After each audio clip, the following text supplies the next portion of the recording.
Sveiki, skatītāji! Mēs esam atpakaļ jau 4. reizi, jo Dievs mūs ir aizvedis bišķī dziļāk un gribējām vairāk parunāt tieši par Romiešiem 4, 17, kur ir tā Dieva priekšā, kam viņš ticēja, kas mirušos dara dzīvus un sauc vārdā to, kas vēl nav, it kā tas jau būtu. Tas ir, ko mēs gribam pašlaik pievērsties, jo tas ir tāda ļoti liela, piedod, Jevgeņijs, to neiepazīstināju. Jevgeņijs ir ar mani. Pasaka čau. Čau visiem. Kad mums ir dota tā vara, kad kā Dievs ir veidojis pasauli, ka viņš teica un tapa, kad no nekā viņš spēja radīt svētību un brīnišķīgas lietas mūsu dzīvē. Un pie kā es gribu pieskarties ir pie tādas populāras lietas mūsdienās saucās manifestācija pasaulē, kur cilvēki uz papīra lapas tur raksta, es esmu skaists, un viņi skatās, un viņiem ar vien vairāk un vairāk patīk, kā viņi izskatās spogulī, vai ne? Un ir šis spēks. Un Jevgeņijs to ļaušu vairāk paskaidrot. Jā, tā ir tāda interesanta tēma, ja, bet viņa atspoguļojas arī Bībelē, ja, ka ir rakstīts Bībelē, ka ar sirdi tic un ar muti apliecina. Tāds princips, ja, viņš vēl saucās neirolingvistiskā prāta programmēšana, ja, kad tu runā, un tu sāc ticēt tajā, ka runā, un ja tu runāsi par sevi, ka tu esi rozā zilonis, tu sāksi ticēt, ka tu esi rozā zilonis, ja? Vai tieši kā Filips teica, es esmu gudrs, un cilvēks sāk to. Bet mēs zinām, ka Sātāns, viņš zog, ja? Tas pasaules gars, viņš zog tos Dieva principus, ja? Un kā Filips izlasīja Romiešiem 4. nodaļu 17. pantu, to principu ievada Dievs, kad viņš teica, lai ir saule, un saule topa. Lai ir zvaigznes, un zvaigznes topa. Lai ir tas ir, es runāju par 1. Mūzes grāmatu, 1. nodaļu, kur ir aprakstīta zemes un cilvēka radīšana, ja? Un to pat šodien cilvēki dara, un es piekrītu, ka tas var daudziem cilvēkiem tā manifestācija strādāt, ja? Bet vienalga tam ir ierobežojums. Ja? Jo, tāds jautājums, Filip, es esmu bagāts, un tu vari sev uzskatīt par bagātu, bet ja Dievs tev neatver to avotu, kā kļūt bagātu, tas ir izglītība, tā ir drosme, tas ir veiksmes stāsts, tie ir pareizie cilvēki, ar kuriem tu saejies kopā, kuri tāpat pamato savu dzīvību uz Dieva svētību. Ko es gribu pateikt, ir, kad ir tā spēja no nekā radīt kaut ko, ir svarīgi, ko es esmu sapratis, kad Dievs reizina visu, ko tu nes pie viņa. Bet, ja tu vari reizināt 0 kaut vai ar 1 miljonu, tāpat tā būs 0. Dievam vajag no tevis darbību, viņam vajag tavu iniciatīvu, viņam vajag tavu gribu un kaut kādu, tā kā actionu, man pat, latviski tā būtu tā kā, rīcība, bet tāda strauja rīcība, kur Dievs tev var tā kā pa rampu aizmest uz augšu, bet ir svarīgi tomēr, kad mēs ejam pie viņa ar kaut ko, kad kaut vai tā ir tā pati ticība mūsu, vai ne? Mēs sākam... Es šodien runāju par ticību tieši, ja? Par vārdu. Jā, un mēs nākam pie viņa ticību, jo 0 tu nevar reizināt, bet kad tu jau nes kaut ko Dievam, kad viņš redz tevī to, labi, viņš visos redz potenciāli, bet ka viņš redz tavu vēlmi un ka viņš redz, ka tas nebojās tavas attiecības, un tas arī ir ļoti svarīgi. bieži vien mēs lūdzam Dievam kaut ko, un tas neatnāk. Bet tas neatnāk nevis, jo Dievs tevi grib sodīt. Varbūt viņš tevi vienkārši pasargā no tā, kad no atkāpšanās no Dieva. Tu prasi viņam naudu, moška tu dabūsi naudu, un viss tev Dievu vairāk nevajadzēs. Un beigās tā nebūs svētība, tas būs vairāk kā sots. Un ir jāsaprot un jāatrod savas robežas. Un atcerēties, kad tieši ticība. Ticība uz Dievu. Ticība paļauties Dievam.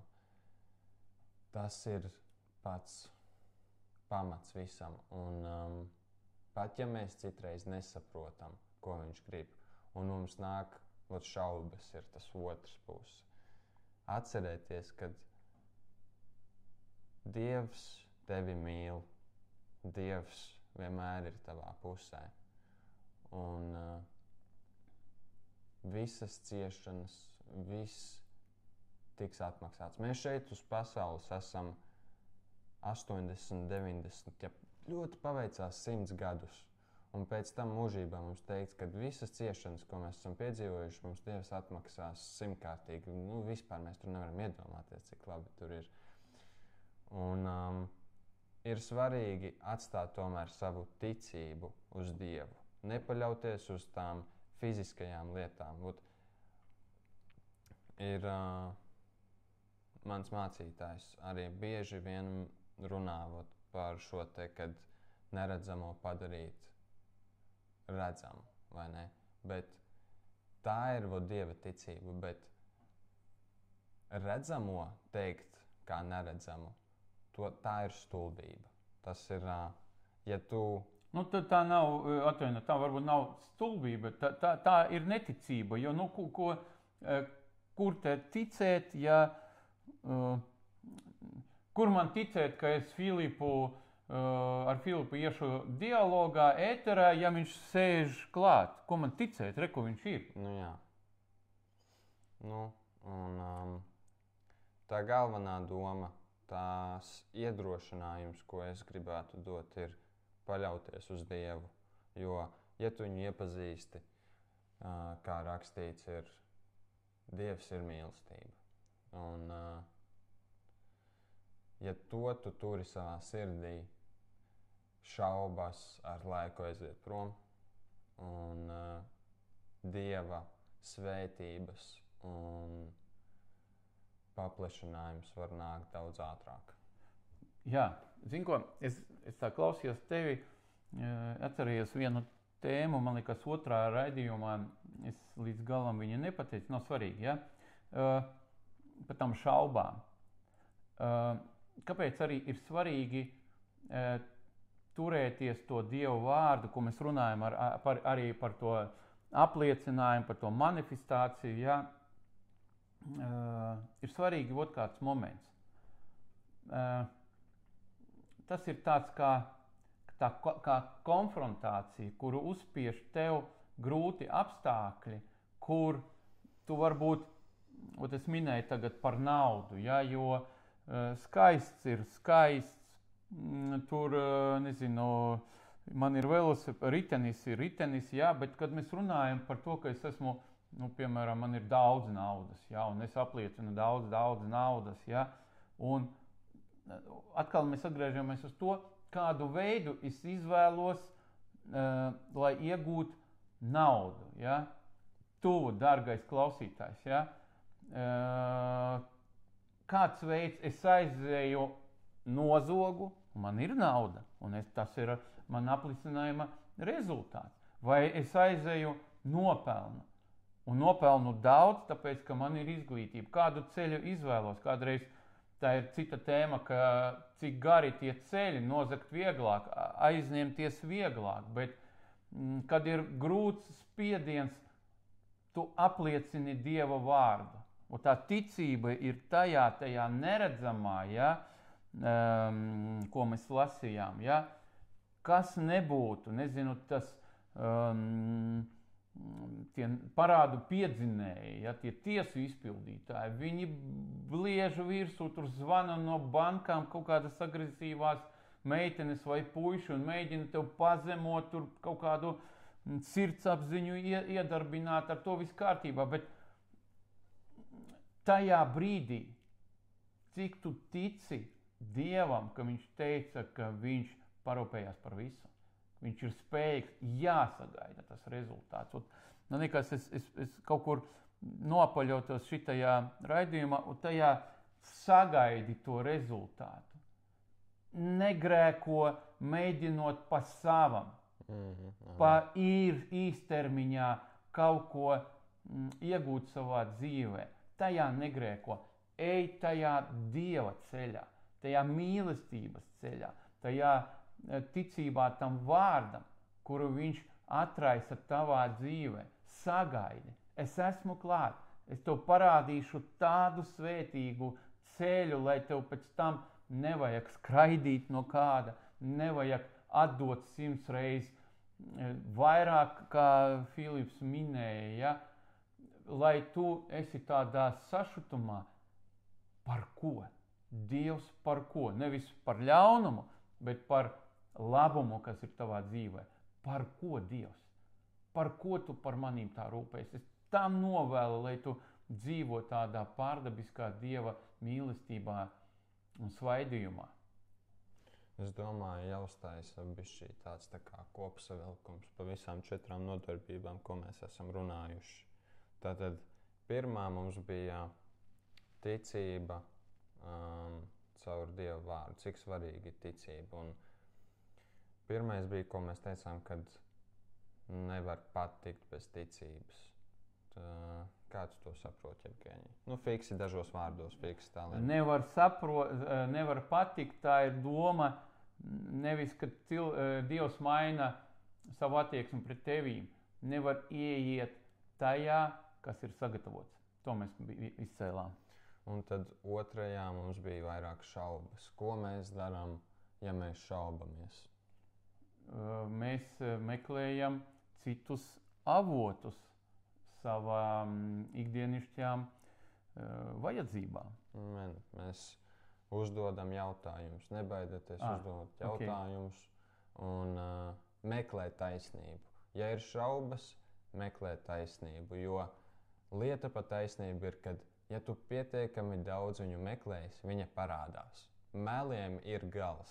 Tā kā teiciens meliem izskājas. Meliem ir gals. Taisnībai nav gals. Taisnība platīsies un platīsies. Jā. Un trešais mums bija iedrošinājums, kur mēs parādījām, kā pat velns vai tā kā ticība kā tāda ir vienkārši bloks mūsu realitātei, kura strādā visiem. Un tā žēlastība, Dievs viņu izrāda visiem, vai tu esi pieņēmis Jēzu vai nē, tu vari saņemt ticības dāvanas. Vienkārši tās nebūs pilnīgas. Runa iet, kad ja mēs pieņemam Jēzu, mēs saņemam pilnīgas dāvanas no Dieva. Un mums arī šis, ko es gribētu pievilkt, mums jau jābeidz ir. Mēs paplašinām mīlestību, ja mēs sekojam Dieva gribai, un mēs saņemam tad dāvanas. Un tagad šis 4. bija, kad no neredzamā no neredzamā mēs iegūstam redzamu. Izskaidro, kas ir tā galvenā doma. Kad mēs saprotam visus tos iepriekšējos punktus, varbūt kādreiz mēs vēl kaut ko parunāsim, ja? Kad mēs saprotam tos punktus, tad mēs sākam apliecināt to pareizo, to, ko Dievs sagatavoja mums, ja? Un mēs runājam, un tad patiešām notiekās pārdabiskais, jo, kā mēs minējām, tā manifestācija tāda bez Dieva, ja? Viņai ir robeža, un viņa nedarbojas visur. Ir daudz lietas dzīvē, kur tikai pārdabiskais var strādāt, tikai Dieva spēks var nostrādāt. Tā kaut kā. Paldies, ka esat skatījušies. Ja jūs esat vēl šeit, tad jums noteikti patīk šīs sērijas. Šis ir noslēgums vismaz pašlaik tēmai ticības un šaubas. Cerams, ka jūs kaut ko ieguvāt. Paldies, Evgenija, kad iemācīji man ļoti daudz ko. Paldies, Filip. Lūdzu, Labi. tiekamies nākamreiz. Atā.